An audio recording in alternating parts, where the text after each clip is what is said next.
Okay, this is our self-monitoring project using reversal design research.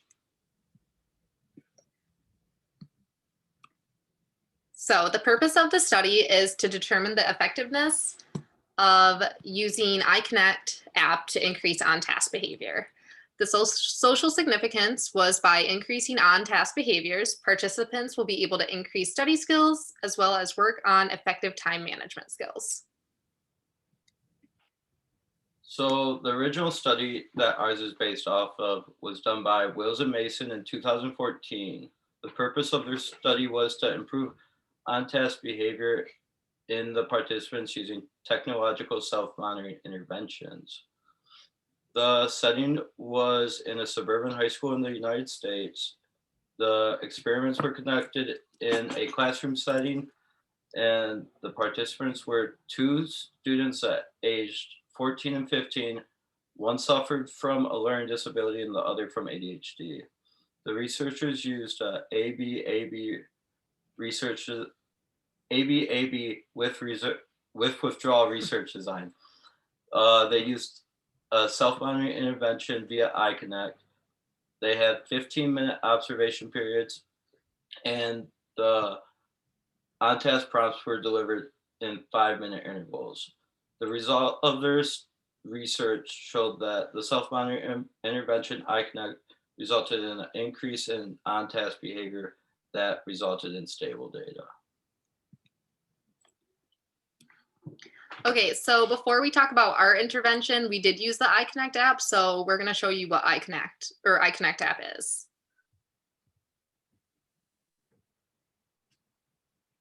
So iConnect is used for Apple phones as well as Android, and they are used in the classroom settings, at home, and as well as for independent users. So we're going to watch this quick little video.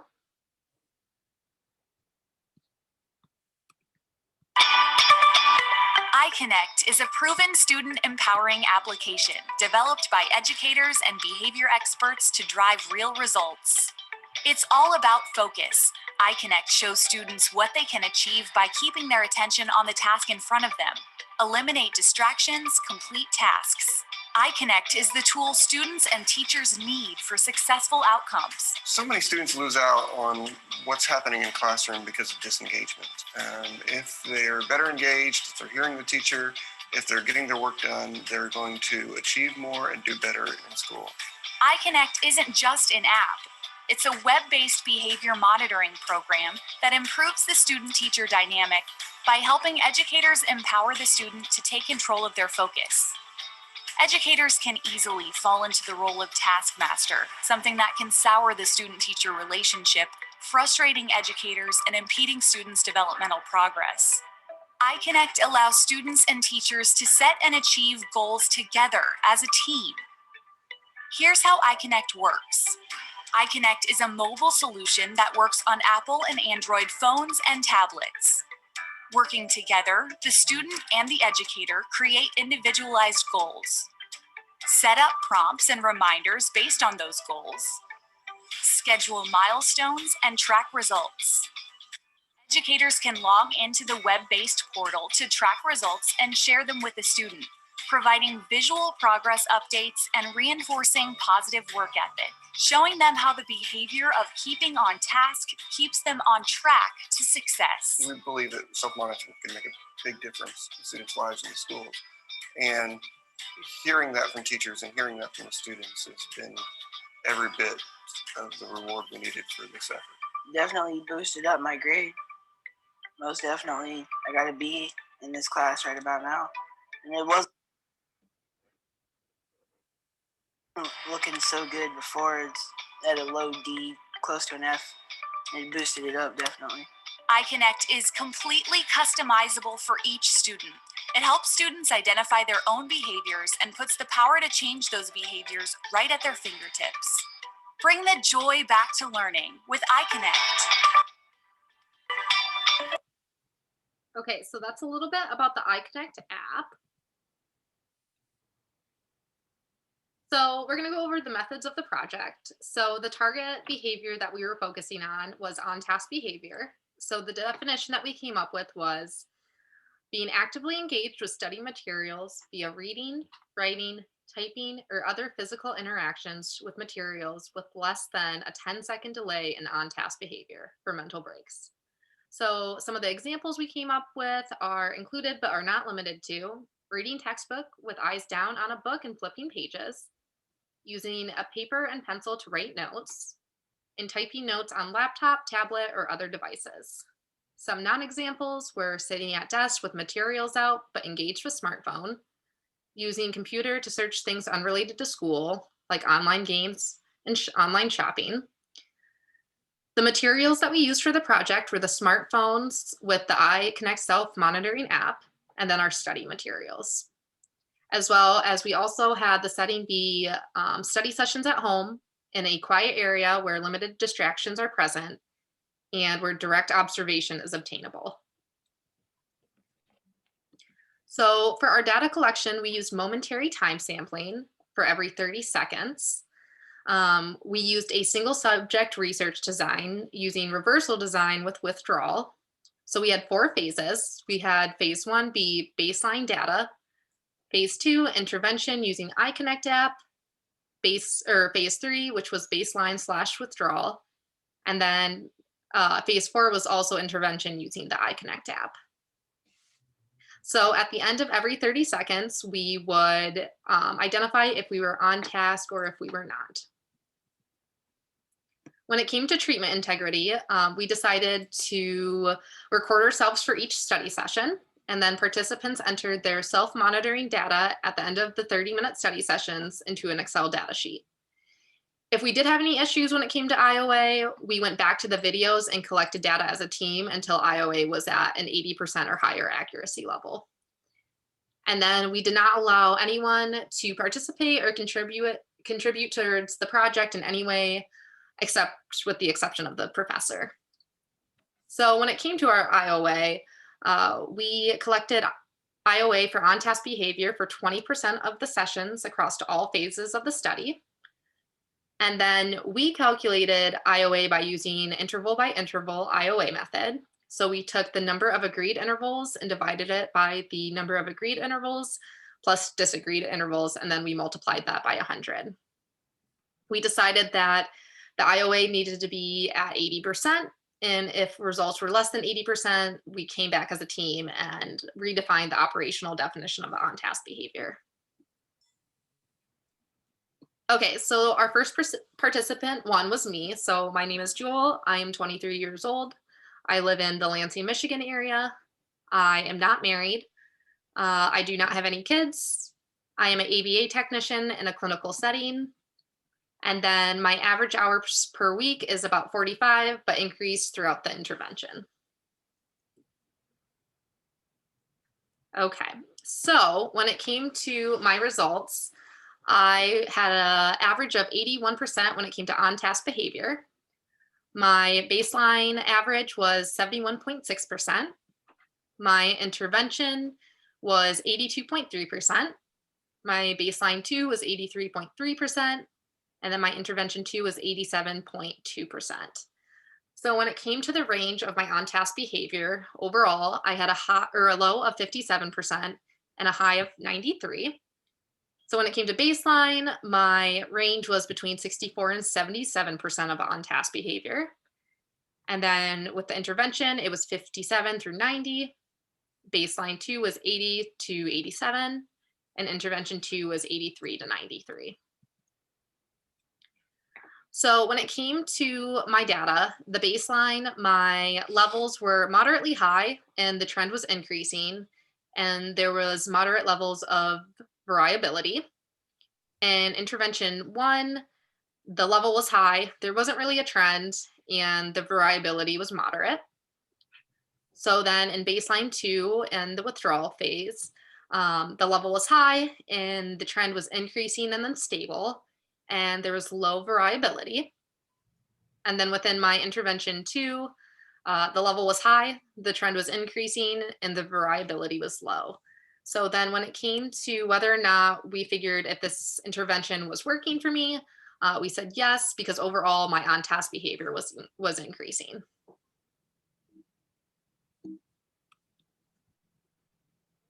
Okay. Okay, so I am participant 2, Sabrina. I'm 25 years old. I live in Houston, Texas. I'm not married. I do not have any kids. I work as an ABA tech in a clinic, but I've also throughout the study done in-home and telehealth. I average around 40 hours a week, but during the study there were there was about a month where I worked over 40 because I was working on Saturdays as well.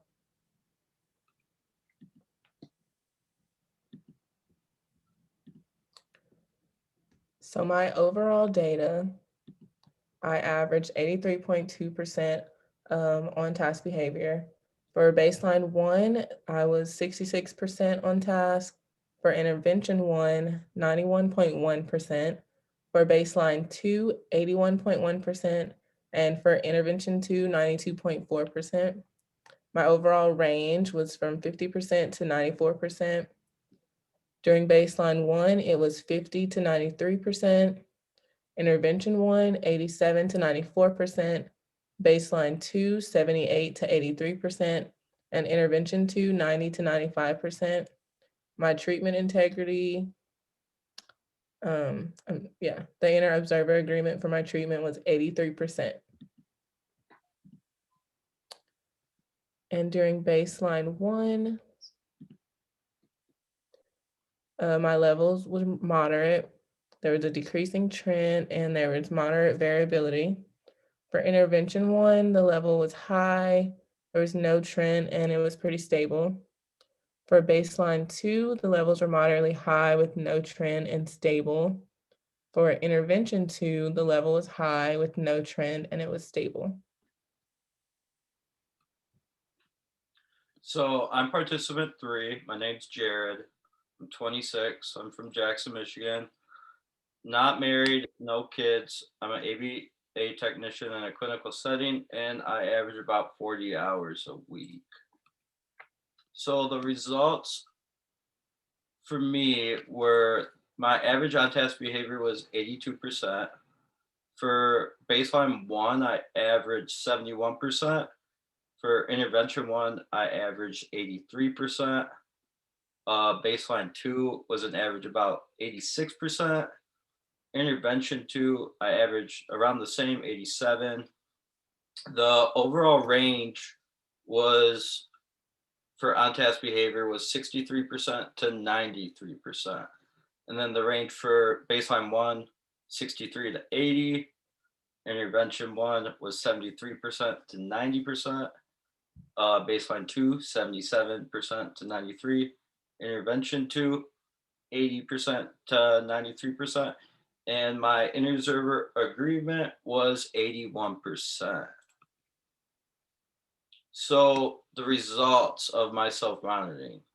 For baseline 1, the level was moderate to high. There was zero trend and moderate variability. Intervention 2, the level was high. There was no trend and it had moderate variability again. Baseline 2 had a level of high, zero trend, and low variability.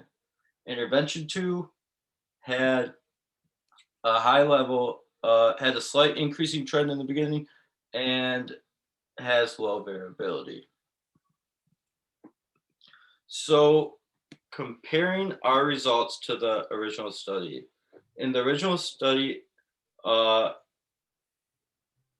there was an increase of on-task behavior for participants during the intervention phase compared to baseline. When looking at our study, there was an increase of on-task behavior for all participants during intervention/withdrawal phases when compared to baseline.